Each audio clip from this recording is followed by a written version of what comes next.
Live from LAist 89.3 and the LAist app, I'm Julia Paskin.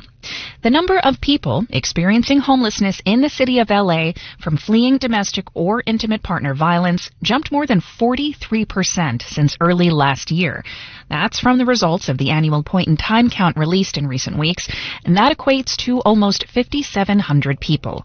More than 36 women and children are at risk of losing the shelter and services that supported their families after escaping domestic violence. And that's from officials with the organization that runs the LA Area Transitional Program. LAist reporter McKenna Kramer spoke to officials and a survivor and joins us now. So, McKenna, to begin, can you tell us a little bit about this particular shelter and who they serve? Yeah, it's called the Hope Transitional Shelter, and there's 12 families living there now, including 25 children. It's run by Jewish Family Service LA, and it provides long-term help for survivors. So the average stay is anywhere from 9 to 15 months. It offers therapy, parenting support, case management, and officials say it's completely free for residents. And it's specifically for women and children who are fleeing domestic violence situations to help them get back on their feet. So the eventual long-term goal is to help them eventually move into permanent housing. And what is the funding situation at the shelter right now? Why are the services that they provide at risk? Yeah, so the shelter contract is with the Los Angeles Homeless Services Authority, but it's funded by the Federal Department of Housing and Urban Development. So that contract expired at the end of March, and no funding has come in since then through LAista, leaving the org that runs the shelter to cover the agency's portion of those annual costs, and that's to the tune of about $300,000 each year. And CEO Eli Veitzer says without the contract, the shelter could be forced to turn people away and find new living arrangements for the families living there. They're completely dependent on us to be able to keep them housed, to give them the supports and the services that they need, to be able to move into lives free of violence, and for the children to grow up in homes free of violence.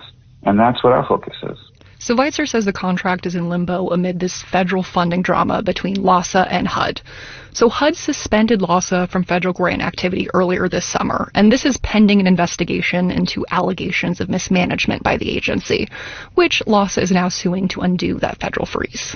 And what have you heard from the survivor of domestic violence that you interviewed about the situation? Yeah, so I spoke to Yamina. She's a single mom, and she survived more than 8 years of domestic violence. So she called the Hope Transitional Shelter a, quote, safe haven for her and her 2 kids. Not only do they give you a safe haven, a place to lay your head, you and your children, but they also give you tools on how to rebuild your life back, on how to rebuild yourself back. Because when you're in a domestic situation, your self-esteem gets torn all the way down. And so Yamina says losing funding could be detrimental. It could lead to longer wait lists and less shelter beds.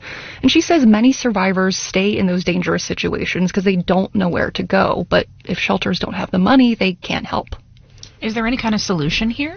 So Veitzer, which again is leads the organization that runs the shelter, says Lawson County officials have been communicative about this, but there's still no answers about the funding drama.